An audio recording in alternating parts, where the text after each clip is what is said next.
தேர்வுக்கு எதிராக நீட் தேர்வு ரத்து பண்ணணும் மாணவர்கள் பக்கம் போராடி வராங்க. நேற்று எதிர்க்கட்சி தலைவர் ராகுல் காந்தி கூட பல தலைவர்கள் கைது செய்யப்பட்டிருக்காங்க. தமிழக அரசுடைய நிலைப்பாடு என்ன? கடுமையாக எதிர்க்கட்சி தலைவரினுடைய கைதை கடுமையாக கண்டிக்கிறோம். இது அடிப்படை ஜனநாயகத்திற்கு விரோதமானது. போராட அனைவருக்கும் உரிமை இருக்கிறது.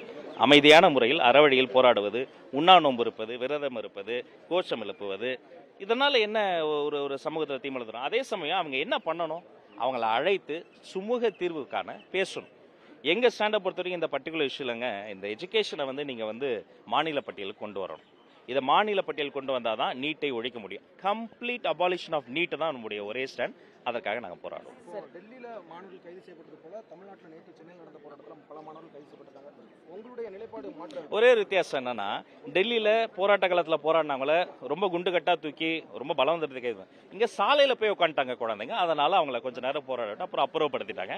முறைப்படி அவங்க அனுமதி வாங்கிட்டு டெமோக்ரஸியில அந்த ப்ராப்பர் அனுமதி வாங்கி பொதுமக்களை டிஸ்டர்ப் பண்ண அந்த பிரச்சனை சட்ட ரீதியாக நாங்கள் எதிர்கொள்ளும்.